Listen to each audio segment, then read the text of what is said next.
Good evening, everybody. This is Ray, and I am here at the Music Word and Network Conference with none other than renowned praise and worship leader Myron Williams. It's so great to have you here in Canada. Is this your first time? No, it's not my first time, but it's the first time my ministry has been invited. But I've been here with many ministries. So, Okay, yeah. that's great to hear. So, you know what? Let's talk about music ministry, All right. actually. How long have you been in music ministry, and how did you get your starts, actually? Well, I celebrated in 2016 30 years Wow. in the gospel music industry. Right. And that's the gospel music industry. That ain't even including my first musical and stuff that I did. But I had my first album in stores when I was 13 years old. Wow. Yeah, when I was 13 years old. My father produced it, and in my celebration, I had the Clark sisters to come out, all of them, all of the Clark sisters was my special guest because they were my favorite group Right. back then. And not only that, their mom was really instrumental in my musical upbringing. So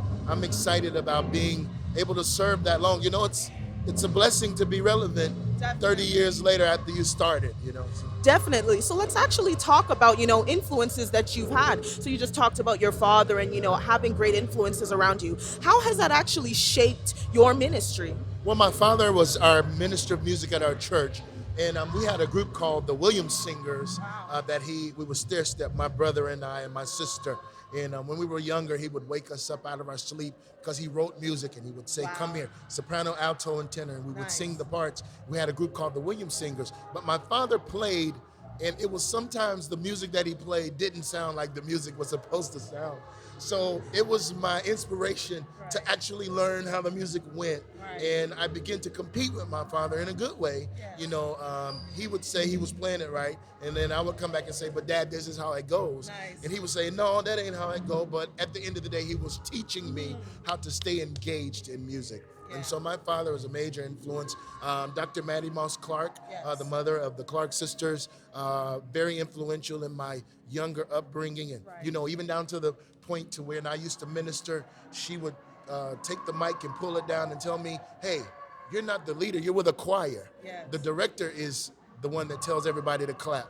You follow directions." And she was teaching me in crowds of 10,000 or more. And I didn't know, you know, maybe the generation we live in now would have tucked their tails and said, "Oh, she's hating on me," or they call it church hurt.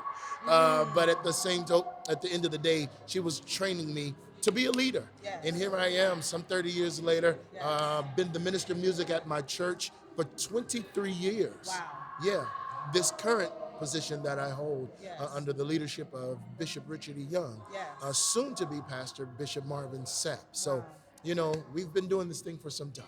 That's great to hear. And even on the topic of Marvin Sapp, I know that you, through your production and independent label Flow Records, you've worked with the likes of Clarence Card Sheard. You've worked with Marvin Sapp himself. So how has, everything that you've learned and, really basically primed you into helping others with their careers as well? Well, I write music, Yes. and one thing I had to learn really fast is that everything that I write is not necessarily for me. Right. Sometimes it's for another individual, and I had to be okay with releasing my music to other people so that they could take it to the next level. And so I would always get phone calls from folks, that may not have been the Marvin Sapps, but were working for the Marvin Sapps. For instance, my first break for a song with Bishop Sapp was through Steve Lawrence, who was the background vocal trainer for the session Diary of a Psalmist. And Kevin Bond, who was the producer, he sent my song to Kevin for the Potter's House record with Bishop Jakes. And Kevin said, this is a song for Marvin Sapp. So he took it over to Marvin Sapp. And I thank God every single day for that level of leads and people who didn't think it robbery or selfish to share my gifts with other people. Yes. So, what would you say is something that you would pour out into the next generation in terms of writing songs, in terms of knowing when, to be able to give that song to another individual? What would be your advice for new and upcoming people that are looking to be in music ministry? First of all, let's define who you're called to. Yes. Let's define what your assignment is. So many times we focus on our gifts and we never ever ask God, who is this for? Yes. And if it's for the masses, am I the conduit for the masses? And if I'm not, you can't be ashamed to say you're not, and to not be ashamed to allow someone else to shop your music to other people. One thing I had to learn was who I was called to, what my personal assignment was in the kingdom. And when I began to see that it was to help others, literally, I've always been behind the scenes. I've always been the one to make everyone else shine. And never cared for my name to be called, even to this day. But then somebody would reach around and say, hey, this is the person.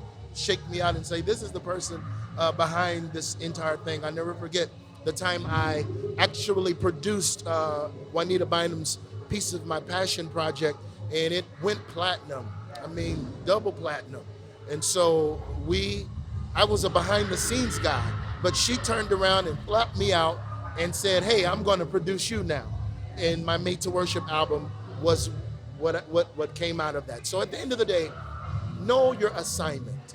Is your assignment to be seen, or is your assignment to bless? Who are you called to as an individual? And once you figure that road out, then you will find where your sound is supposed to be. That's such a great word. That was such a great word. This is Ray here with TBN Canada and Powerhouse Radio. Thank you so much. God bless you.